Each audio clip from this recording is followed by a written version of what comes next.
Hello, ladies and gentlemen, and welcome to a special interview cast of the Polyhedron Collider cast. Is that what we're calling them now? Well, I need some kind of catchy name. It's good enough. Interview cast? No. Chat cast? Chatcast. Chat cast. Definitely not that. No. Chat cast, can it? Absolutely not. No. No, you're right, that's terrible.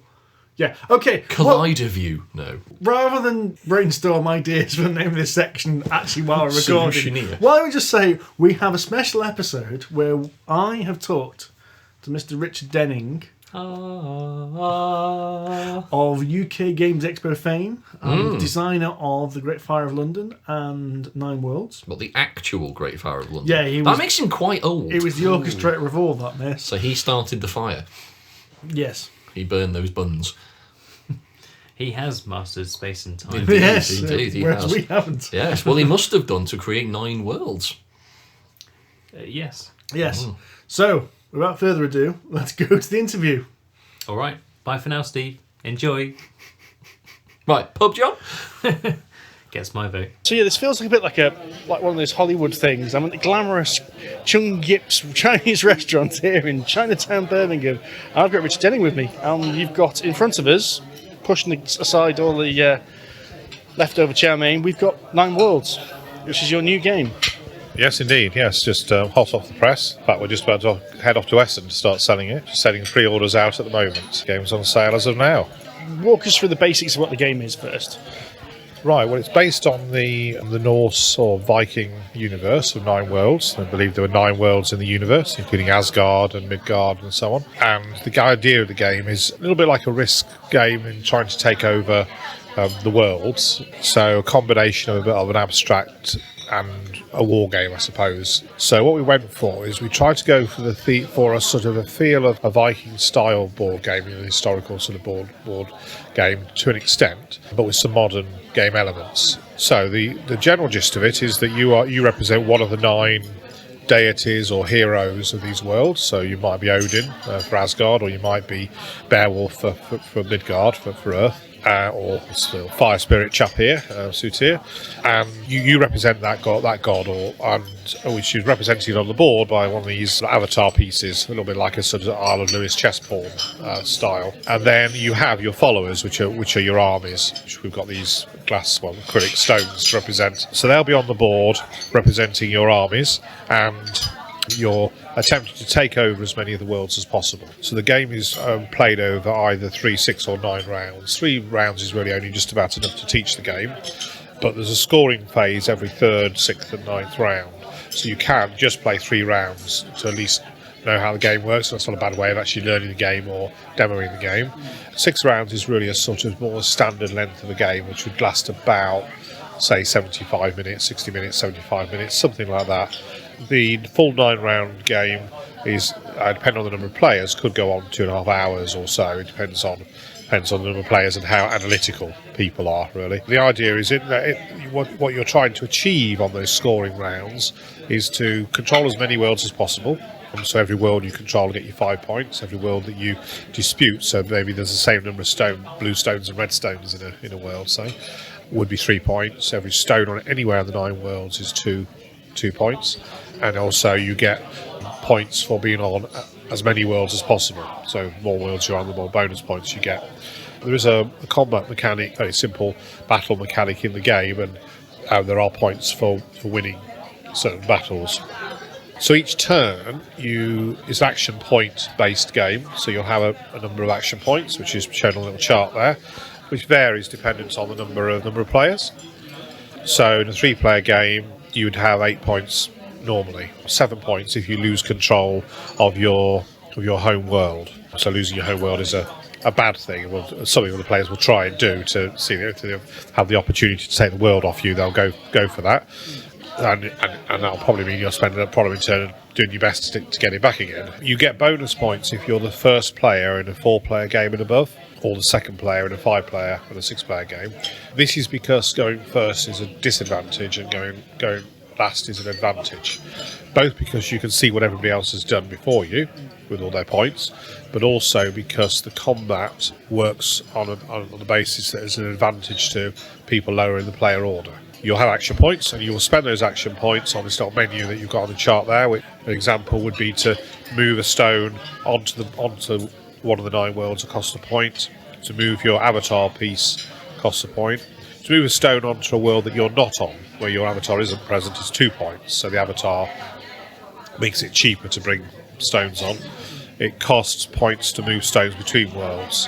You can move other players' avatars, but that costs more. You can also move other players' stones, but that costs more. And you can make it cheaper by being present physically yourself, and also defend your own stones by being physically present. So it's about manoeuvring around the stones onto the board, onto the worlds, trying to get to majority control of worlds.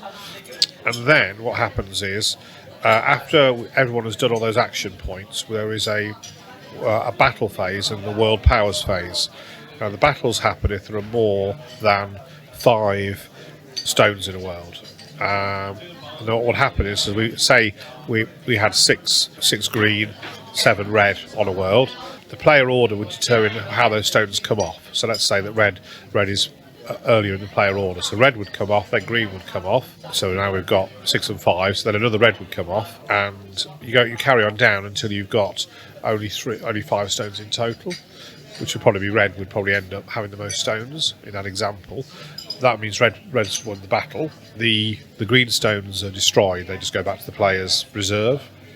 One of the red stones is treated as what we call the victorious dead, so it is taken by the Valkyries to Valhalla. There's a space on the board for Valhalla, and that will get them bonus points. So winning battles gives you bonus points, and the stones will come back onto the board on your home world. So that's so sometimes you'll engineer scenarios where battles happen, maybe hoping to get something out of the victory. These are Vikings after all, so they're fighting each other all the time. But if ever there's more than 5 stones of one colour, you still take the stones off to reduce it to 5, because they just fight each other. But you don't get one in Valhalla for that, because it's not a genuine hero or something. So anyway, the point is, you're fighting a battle to reduce the number of stones to 5, and then if there are 5 stones in a world, you will get access to the world power. So if you have a look on the board, there are these little icons on each of the worlds, which matches the little icon on your chart there, and it tells you what those powers are. So the powers are done in world order. So the worlds have numbers on them. So the first world is Asgard, the second one is Vanaheim, third is Alfheim, and so on. And you work through the world powers in that number order. So you first of all resolve all the battles, see what worlds are going to activate. You mark the stone of the player who's going to get that power in this little power circle here, so we know who's going to get to use that. And then one by one you work through the worlds, and people do that power. And examples of powers would be to be protected against other powers, which is the Asgard one, to steal someone else's stone, to destroy a stone, to move stones, to exchange them, to banish them to Helheim, which is the underworld, where they count as negative points now. So banishing stones is obviously a suitably vindictive thing that people enjoy doing, and will get remembered in the when someone else gets the opportunity.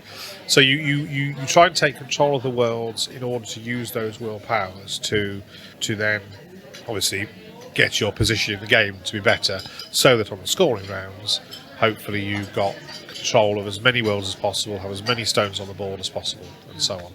And basically that's it. That's the gist of the game. Why did you decide to make the scoring rounds only at set points rather than do scoring at the end of every round? We had considered doing it every round. I think it's game length, really. It was the game length was such that we felt it was about the right length. Originally, when we first played the game, we only had scoring at the end of the whole game. So you literally played through the whole 9 rounds. At that point, we played 9 rounds every game. Eventually, we decided that actually 6 rounds was enough for a reasonable length of game. But even then, we were scoring at the very end of the whole game. But what we then found was there were quite a few dead rounds that didn't really have an effect on things much. Actually, with every 3 rounds, there was a sort of cycle almost to the game in a way, because the people, you don't necessarily want to go first in the scoring round, but going first in the other rounds gives you these bonus points. So there's a certain amount of trying to manoeuvre to be first player on a non-scoring round maybe, and then to get the extra points, but then trying to manoeuvre so you're not first player on the scoring round in order to then go later in the player order and take advantage of the battles and so on. So the swinging between those two sorts of phases of the game, well, it seemed, we felt it will work quite well. I mean, it was considered. We did consider doing scoring every round. I think we'd have to add a lot more points on the board because at the moment, there's a 100-point track round the outside. The way we were scoring meant that in an average game, you could score, say, around 100 points. It depends on the number of players, but you might be scoring anything between 60 and 100 points. So if you were scoring every round, we'd go around the track lots of times, I suppose. And we considered it. We decided against it at this stage. The kind of Viking theme is quite strong throughout this. You've got the 9 worlds. You've named every world after these like classic times. Was it always a Viking game? Was that the theme right from the start, or did the mechanics come first and it just lended itself to it? It was a bit of both, really. I was actually working on a slightly different 9 worlds. This board's very different from the original version. The original version actually used the Yggdrasil world tree thing with the worlds in the tree. There is actually a background image of a tree on here in a sort of shadowy background. We sort of left it on, almost like homage to the original game design. But then we felt this one was more of a Viking style board. But yeah, right from the start, it was always the 9 worlds of the Viking universe. Mechanics have altered quite a bit. I think in the very early games, there was a lot more detail. There was quite a lot of economics going on and buying items and various things. But then those games were lasting an awful long time, so you kind of actually streamlined it down quite a bit. With the thought that we might at some point add those bits back in at some stage. We might add in, items and things maybe at a later stage. Possibly as an expansion maybe. But we felt the basic game was where we wanted it to be. So it was a lighter, slightly more maybe slightly more abstract game than it started out, but quite a tactical game. You mentioned the board just then, and I've got to admit, it's an absolutely beautiful piece of artwork, the board. So how was that always your intention to make something so striking, or is it just come about from your work with the graphic designers and the artists? Well, what we did, the board, as I say, originally was I had a piece of artwork done for a book I'd written. I do a bit of sort of self-published sort of writing. I had a children's fiction series that I'm still writing called 9 Worlds, the 9 Worlds series, and I'd got an artwork piece done for a map of the 9 Worlds for that, and that just happened to be what we used for ease in the development process. But then the designer, there's 2 people involved in the design and the look of the game. There's an artist and there's a designer. So the designer, Matthew Comben, is the same chap that does our programme for the Expo, and a lot of the design work to do with our materials that we use, he does. So he came along and he said, I've got this idea, but it's a very different look to what you've got at the moment. How about this? And I first looked at it and thought, oh my goodness, that's completely different. But then actually it grew on me, and I saw it the first time, I think it was last summer of 2015. It was in a cottage or gîte or something in France, and this thing came through on the email, and looked at it, we all passed it around, and the family were there, and the initial reaction wasn't necessarily negative, but was a little bit sort of shocked, as it were. But then actually, with a day or two went by, it grew on all of us, and we realised actually, yes, that's quite a striking looking design, that. But then what we did is we took that design to Essen a year ago, and we took with us, but the worlds didn't have any artwork on at all. They were just colour blocks, basically, with some sort of an icon on, which we just use something off the internet, basically, just as something to represent each world, but nothing that was going to be permanent. It was just a temporary thing. And that design went down very well at Essen, but I still needed some sort of artwork for it, and it so happened that there was an artist was going around sort of selling his wares, as it were, around Essen with his book of artwork, as you often see in these shows, and he happened to have a really striking image of a dwarf with runes and all sorts of stuff, and some maps with some runic things, a little bit Tolkien style, really. And I looked at that and thought, actually, what do you think? Could you do something along these lines? He turns out he's really into Norse stuff and anything along those lines. So, very quickly over the winter last year, we got talking, and this is where we got to from here. And so he did all the little little individual bits of artwork that are being dropped onto the board. So it was that cooperation between the two that I think worked very well with the look of the thing. It's got almost, as you said, like a Tolkien-esque. It's that kind of old kind of Tolkien illustrations you used to get, well, before the films came along, really, isn't it? Yeah. So, have you? I take it you've self-published this. I mean, it's under the Medusa Games, but that's effectively you and your self-publishing. That's that right? Yes, Medusa Games is me. I mean, my first game was published in 2010. It was Great Fire of London. Now that was published actually by a company called Prime Games. There aren't around anymore. But the logo of Medusa Games was on the box because that was sort of the design. We'd gone with it as a design house sort of name kind of thing. And we sort of kept the rights for Great Fire and still have them. Still have a few copies left, not many. We're thinking about a reprint sometime maybe. And so we decided to go with the same name for other future games. So I had a little card game that came out last year called Tinker Tailor that sort of slipped under the radar. It had sort of, I suppose you could say, sort of like fun but fairly sort of amateur level sort of artwork, really, just done by a friend. I asked to do some sketches. I quite like the sketches. We shut them in, and actually, a lot of people, some people like it, but most people say actually, this would be great if it was better or striking artwork. So that game, it does very well. Tinker Tailor does off demo. It's one of those games that people demo it. They'll often quite sell one of that. So I think we may do a reprint of Tinker Tailor with some new artwork at some stage. But a little filler game that's. That works at a family level and also at a game club level for something to play for 40 minutes at the start of the night, sort of thing. But that came out last summer, and I think probably it was I did all the mistakes that actually I'd probably tell other publishers not to do, which is I didn't publicise it, didn't promote it in any way, rushed it into production just because I wanted to get something out because it had been years since my last game, and I got so. Expo, which of course I run as well, takes so much time that we've got half a dozen different prototypes in production, in various stages of production. But getting a game to finally being published there's a lot of hurdles to go through. But I made the mistake then. I think I'm just going to get something out there. But actually, it was worth with Nine Worlds taking longer to develop it. But we'd thought about doing Kickstarter. In the end, we'd actually, truth be told, we actually had a tax rebate last year. My other day job, as I call it, my GP, practice income levels across lots of GP practices have been fairly low of late, various reasons. But actually, what it meant is we'd overpaid on tax a bit. So nice little tax rebate. I thought, well, I've got used to that.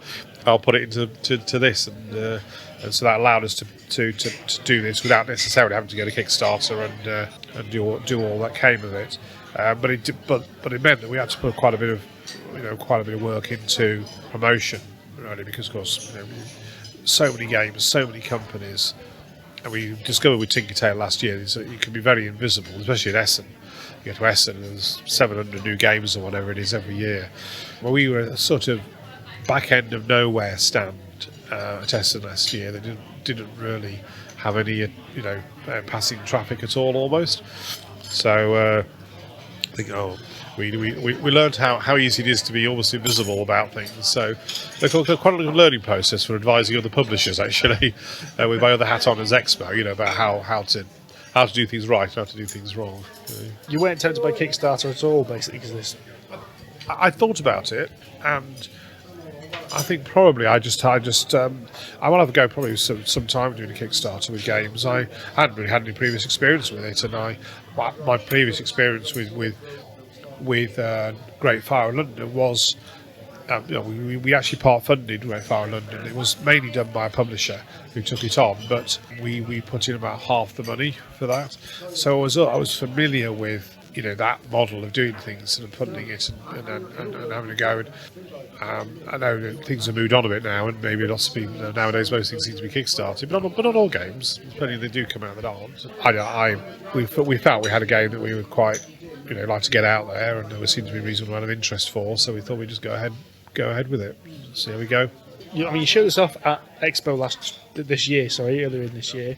So now you're ready to go, and you're off to Essen next week to basically sell it. Is the intention just to sell kind of the copies you've had, or is there any intention to try and sell this to publishers while you're at Essen to get a wider publishing deal done? Well, we've already sold copies to distributors. So both here in the UK as Deviant, of course, we've made distributors in the UK have taken games, and a company in America will be taking a stock of games. So there will be some distribution of the games, particularly in the UK and the USA. And I think a German company as well was interested in it. So we'll hopefully sort that out. We're at Essen. I think at the moment I quite like being a little bit sort of an independent publisher, doing my own thing, really. Going on and moving. I mean, so I suppose if somebody came along and offered me an offer, like any of these things, you think about it, wouldn't you? But I'm quite happy to sort of just do it and then move on to another project and get something else done. So yeah, no, we're selling the ones we've got. We've sold reasonable numbers on pre-orders, and they're on the way out now to people. And those distributed copies, and then we'll just see how well we do at Essen, I suppose. See if it's as ever, you just try to get that little bit of interest going up there, because there's so many great games that every year that come out there that getting noticed is always the biggest difficulty I think any publisher has. So my wife will be in an Anglo-Saxon costume. I do occasionally talks at schools on historical stuff, because the writing side of things, it's an area of mine. So I have got a lot of Anglo-Saxon kits, armour, weaponry, clothing items, various things.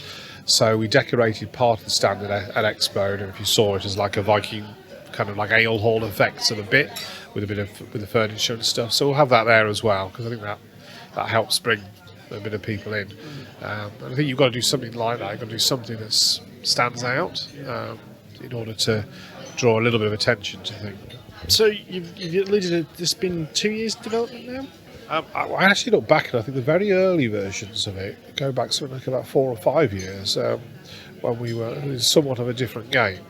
And at one point the game had cards in it where you were playing almost like tricks of cards in order to get to do a move in the game.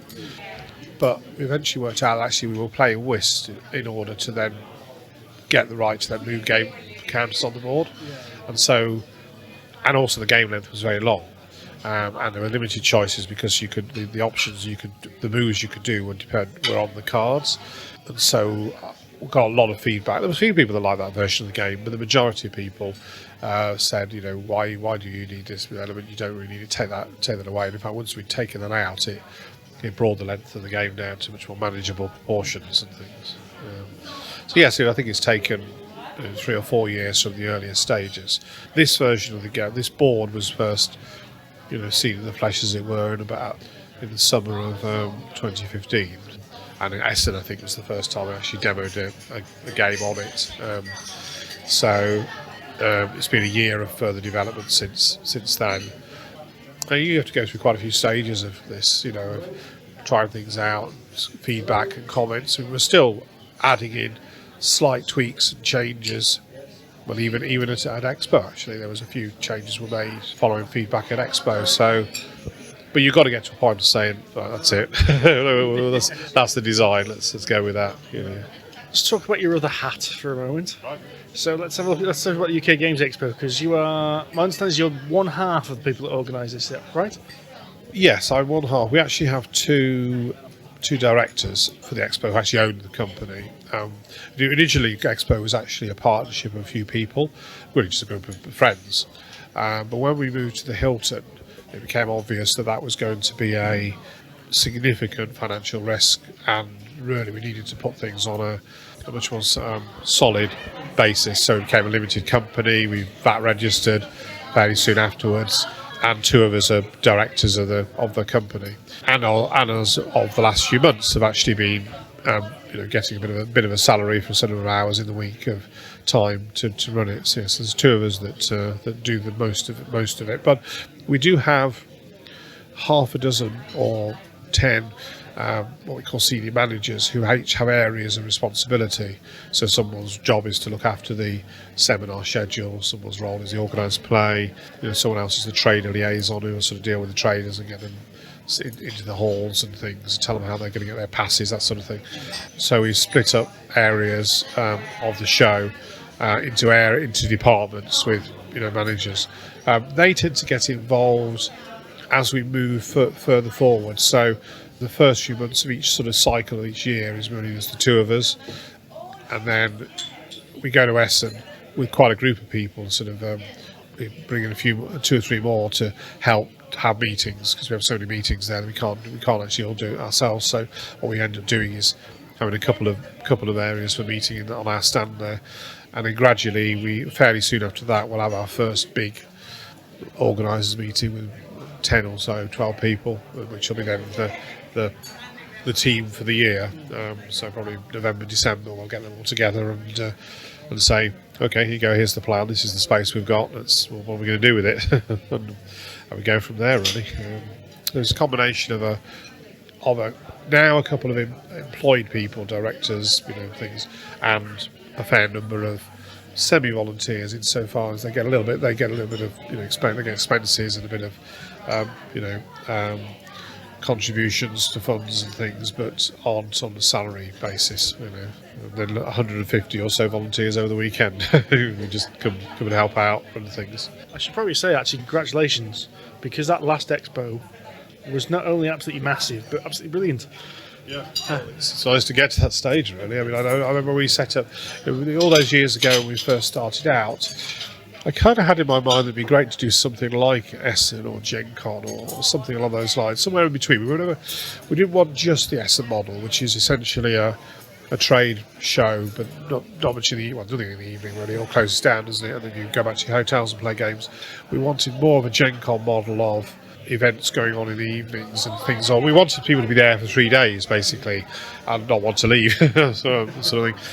And obviously that meant getting the exhibitors in, getting the companies to come and demonstrate the games and bring in new releases and so on. But in the early days it was a lot of hard work because, first of all, no one knew who the heck we were. We hadn't established ourselves and no track records. There's no reason for believing that we'd be able to deliver on any of this stuff. So we were fairly sort of conservative. We never over-egged the pudding. We always said, first year it'd be good to get 400 or 500 people, and then we got 800, 1,000. And I think that helps, because I think if you go along and you say, it's going to be fantastic, we'll get 10,000 guaranteed a day, and then it doesn't turn out to be like that, then you shot yourself in the foot. And certainly that has happened over the years a few times occasionally to other conventions one hears about. And so I think, and also you've got to build a community, really, and there's a lot of that with Expo. You get a lot of people you see every year that come along, familiar names, and you see in the queues and you see around the place, and it becomes a bit of a sort of reunion almost every year. And so it has grown, and we've been very happy the way it has gone. I think we might have had a little bit of luck with it, but a lot of it's just that hard work of lots and lots of donkey work, lots and lots of leg work, particularly in the early years at Essen, just plodding around everyone that would listen to us, any chance you'd come. A lot of companies saying, not until you've got 10,000 people or whatever. Finally this year we're able to go back and knock on their doors again and say, we've got them, do you want to come now? No, and I think this year when we finally got to that hall, which had been the goal plan, the game plan for all along, and on the Thursday evening we'd set up, and I turned around and looked back at the hall just as we were locking up for the evening, just going back to the hotel, and I thought, this could be Gen Con or Essen now. It just looks like that, and I think now, yes, okay, that's great. Now let's just try and make it better or bigger, or see how we go, really. There was that point when I think that was my third year, maybe it was my fourth, I can't remember. So previously it had been in the Hilton, so you'd had this. It was quite cosy, but there's loads there, loads of people to see. But that cosy feeling. And when you walked into that hall in NEC, you suddenly went, "Oh yeah, we're here. This is it now." I think there was a lot of that all the way around. I see what I was saying about community, because I think it is that, because there's that sort of mutual. You can't get 12,500 people to come along yourself, really. It requires people telling people. So every year you get people that go to the show and they'll come along, and we have people. Every so often I'll put out a call and say who's been to all 10 years and this sort of thing. And some lady sort of came back and said, I was there the first year, and I remember you playing me a game, and you were cheating on the rules, and you admitted the fact afterwards. Well, sorry about that, I forgot that one. But no, but it's that sort of over that sort of following of the people coming every year, But then they come and then they go back and they tell their friends, and people come for a day just to see what it's about, and then come out afterwards and say, "Oh, can we come back tomorrow, or can we come in next year?" And I'm going to bring me 10 pals from the games club, and that's what grows it. And word of mouth is ultimately what it's about. You spend money on advertising, but I think it's the online activity that we try and maintain through the year, just to keep in contact with our sort of visitors, that does a lot of good. I think the most effective things I usually post are sort of often aren't factual stuff. They're usually other things. I think the most effective one I ever did was a picture of the Enterprise crew playing Dungeons and Dragons. Spock turning to Kirk and saying, "Sorry, Captain, your fighter's dead," or something, and that got shared across hundreds of likes and things. And so those are the sorts of those are the things I think that just help keep you in contact with people.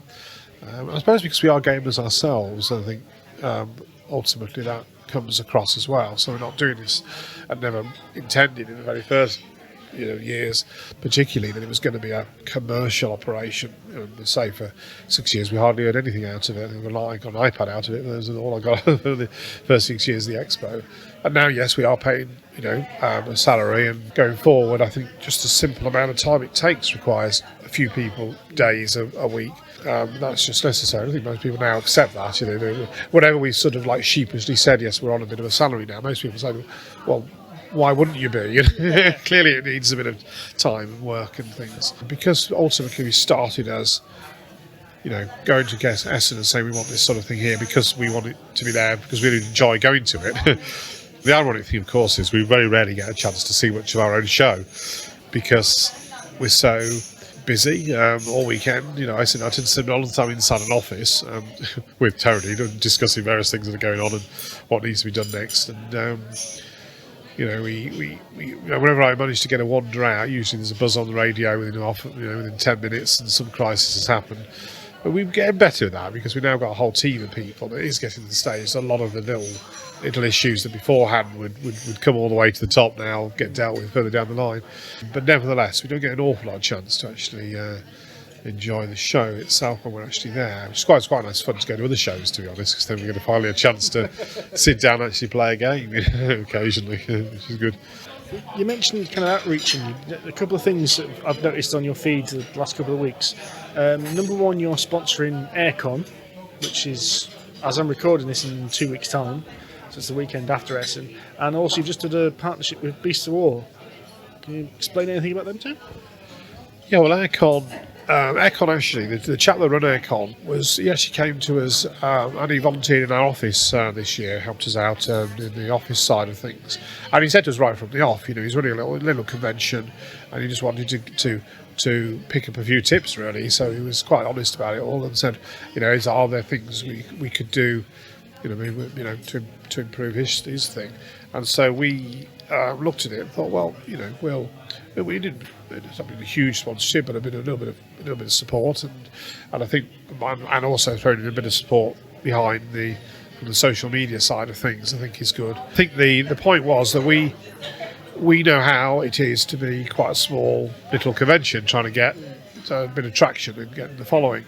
So, and I think at the moment the country needs more. What I would call little to medium-sized conventions.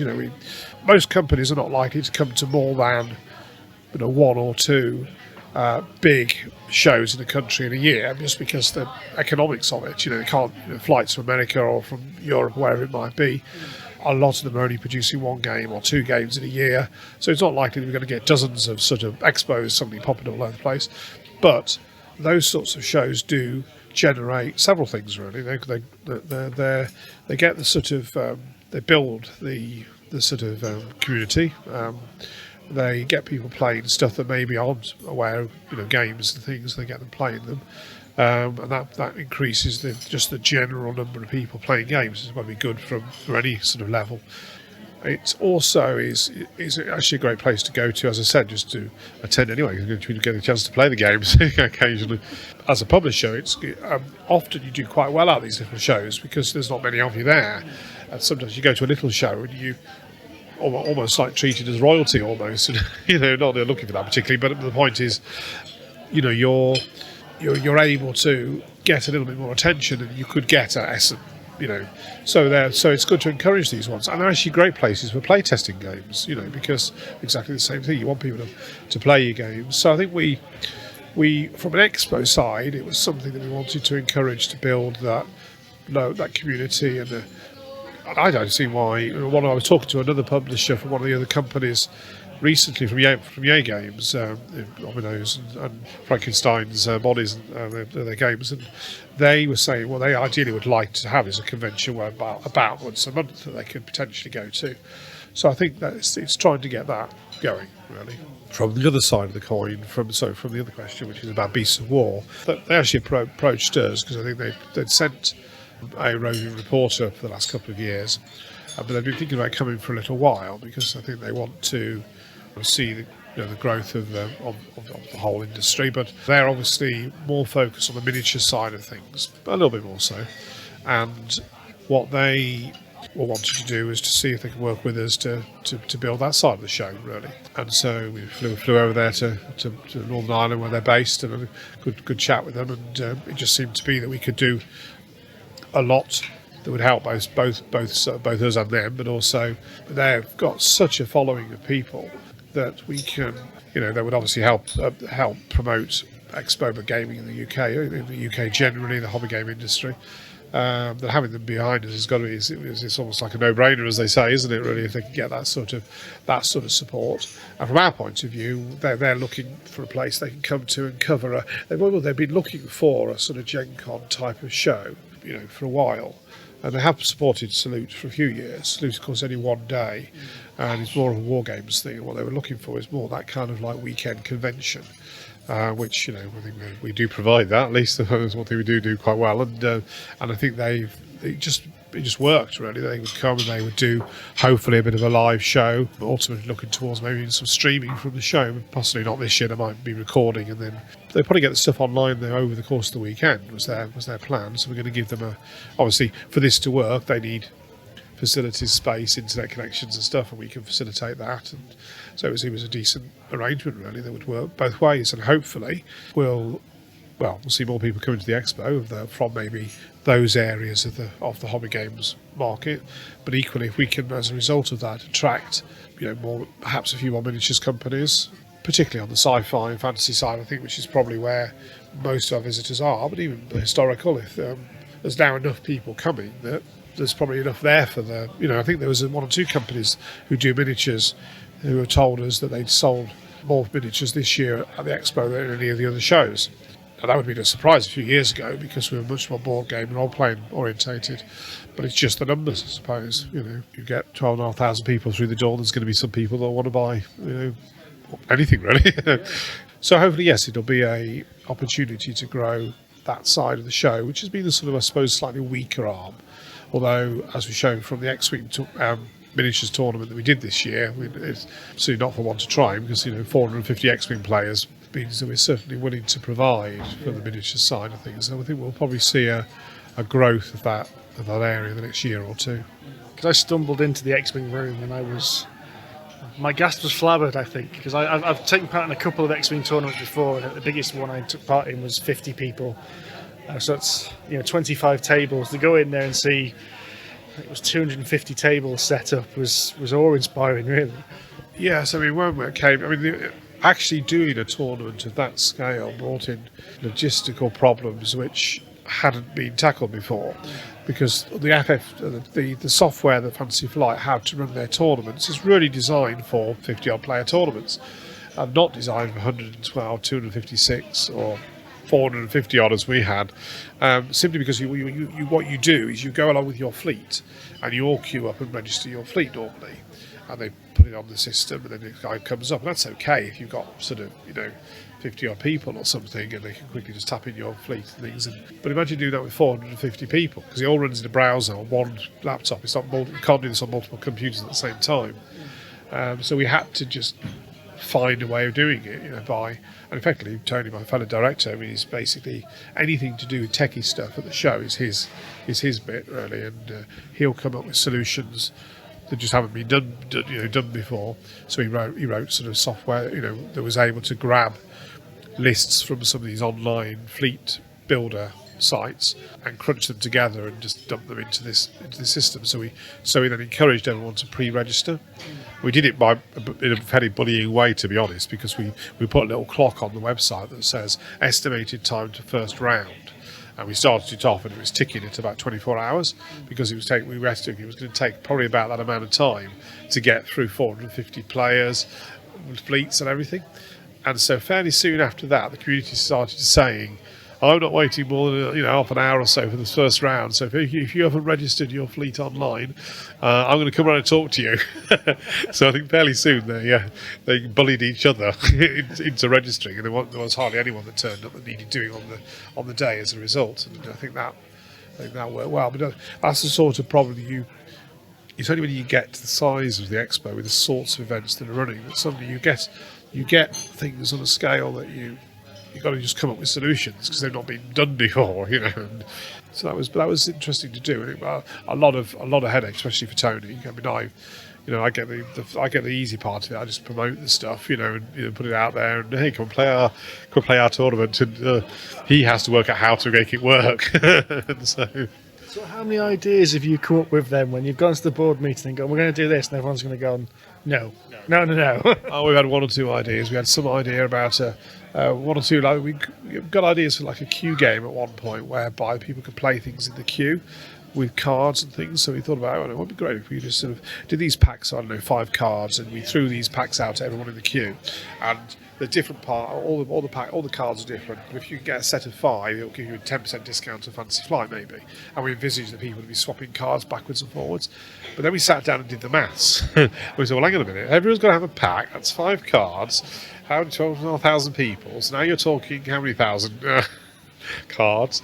Where do we get that printed? And how much is that going to cost? And you start, just the scales of things just get you into a level that you're thinking to do a sort of little freebie giveaway suddenly becomes a, £5,000 cost or something, So yeah, that was one of those ones which was my idea, and I was sort of might have to rethink that one. But we always try and come up with something a bit different to happen at the show or do at the show. And some of the time we will do things that cost because that's quite cool, isn't it? Kind of approaches we do. We'll have that rule occasionally. We'll quite often each year we'll do something when we know there's going to be a cost. But it'll be great. Things like the dark room and the live pandemic, which we've run this year, which obviously we have to pay for these people to do them and things, but people really have a great time playing these games. So I think we just want to get Tom Vassell across or people like that. There's a budget, of course, that costs, but it makes people's days when they can have a one-to-one chat with Tom Vassell or play a game with him. I mean, apparently he'd just invite people to come and sit down and have a go in the evening and play a game. And 5 or 6 people have managed to play a few games with him that are still going on about it all over Facebook. Oh, this is fantastic. Or there was a group of people that played the Game of Thrones game with Christian Peterson, who's the FFG and the designer of the game, in his suite in Hilton. He took them up there, and actually I think Kings Row anyway. They originally were going to do that, and they thought they'd actually do it in public view because they thought it'd be people would find that more fun. So I think they just got a table, set it up in the King's Room, and there were 5 of them. But then that meant that you were one of 5 guys to play a game with him. And those sorts of little memories, what you try and obviously not everyone could do that, but there's enough of those little bits over time. And those are those great occasions that people remember years later, won't they? So yes, it's we try and put in a few of those things along the way. So we have celebrities along, like Colin Baker this year, Doctor Who. He was great fun, actually. He really got into it because a lot of these people come to the show and they're used to sci-fi conventions and memorabilia type things, where mainly they're sitting down and just signing autographs, and they'll probably have to do a talk at some point, but effectively that's what they do for the weekend. And what we do is we quite often say to them, look, we're not going to overwork you. We'd like you to do these 3 or 4 things over the weekend. Help us with the prizes. We'll do a Q&A session or 2. We've got this sci-fi quiz where you can be on the team or something. It'll be very light-hearted anyway. And do the live pandemic or something, because that'll be fun. It kind of makes it, I'm quite intrigued by this, but I've been ages since I played much of a board game or something. But he really got into it. And so we went and got a sat him down with John Robertson, the dark room chap, and the 2 of them learned the game. together from one of these Deviant reps, and they really got into it in the evening. But he seemed to remember something about everybody that he met. Colin Baker did. So there was one incident I remember. It was in a corridor in our little office suite that we get in the hall there. One of our sort of senior managers, John Dodd, is a very big guy, and Colin's actually a fairly sizable chap himself nowadays, and the two of them met in this corridor, and there was one of those, what's it called, irresistible forces and immovable object moments. So they ended up sort of like doing a sort of chest bump thing, and then every time I saw them together over the show, they'd be doing this again. So those are quite good little memories and things that I think those are the occasions that you remember years later. I sometimes refer to the great bungee cord incident of 2010 when I managed to hit my fellow director in a vulnerable place with a bungee cord, just when we were trying to put up a sign or something. And this, years later, we show him a bungee cord. He's still swearing at me, even last week. So.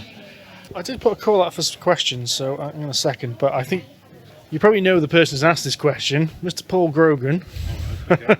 His first question is, who is your favourite person called Paul who lives in Devon and writes rule books? Would that be Paul Grogan? You're playing into... It's surprising he hasn't managed to put a Codenames advert into this question somehow. So the actual genuine question is... Give me a moment with the telephone directory. How many other games are you working on at the moment, and how many of them do you think will get released?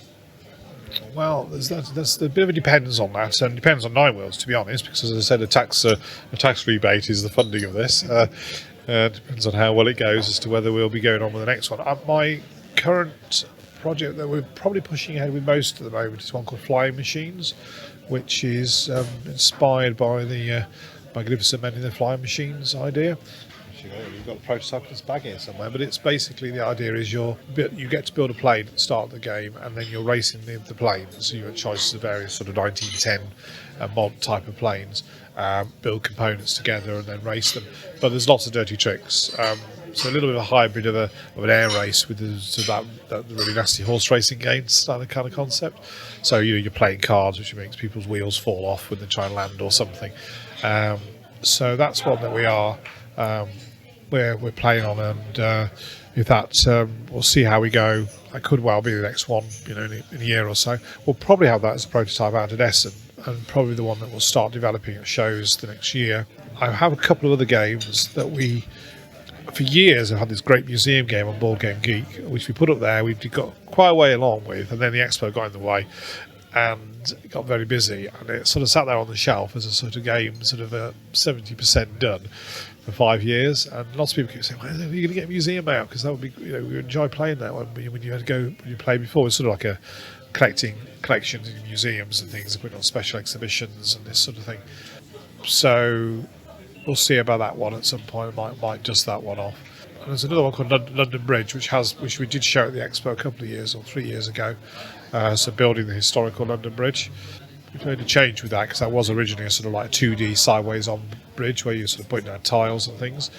But since having bought a home 3D printer, we've actually turned it around and actually trying to build it as a three-dimensional bridge, with all the bits. So you're building the medieval London Bridge, and disasters are occurring, making the London Bridge is falling down bit happen, and then obviously rebuilding and various things. So that's something which I think could be, if we get economics right, which is one of the areas which are a little bit, we're still looking for that spark in terms of the economics, that kind of mechanic that you think, yeah, that fits. At the moment we're just using fairly generic sort of like, things that have appeared in many other games, so we're trying to find something modularly original about that. But I think the bridge itself, an actual three-dimensional medieval bridge or something, could look quite cool, and see if they get it, made properly. So, Flying Machines and London Bridge are probably the two that we'll be developing over the next couple of years, and we'll see really. There's always things in the pipeline. It's getting the time to get that to that almost finished stage, and then moving on from there. I think the kickstart for Nine Worlds was that new design from Matthew, about a year and a half ago, because that made me think, oh, that's good work, and then people seeing it at Essen and giving good feedback on it. So if Nine Worlds goes well, then we'll probably push on and try and get something out next year at Essen. Hopefully by Expo next year we'll have it in advanced stage. If it doesn't go down quite as well, or it takes a while to sell, then we might sort of like take a year or two over the next one. We'll see. There's a couple of games on the way. We'll be showing them at certainly at Expo in Essen next, and other shows which we go to through the year. Cool. Well, we'll look forward to seeing them. So, thank you very much for taking the time to speak to me.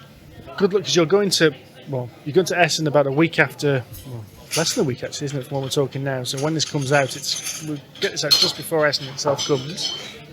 Yeah, I mean, we're on one of the days. It's Friday, isn't it? So next Friday we'll be in Essen. We're actually we're driving out rather. Most of us are driving out. Tony tends to fly out. He's a nightmare to have in the car because you go all the way there. He's never there yet. So he always says that he doesn't understand why we want to drive. I usually drive because I actually want space in the car for games, to be honest. But also, I actually quite like the journey. I don't really mind doing a bit of a road trip every year. You know what I mean?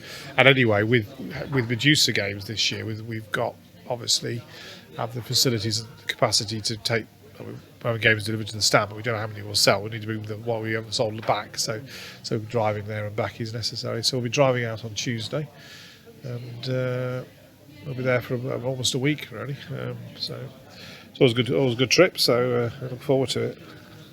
Well, good luck with that, and we'll hopefully see you before the next Expo. Okay, thanks a lot. And I'm back in the room.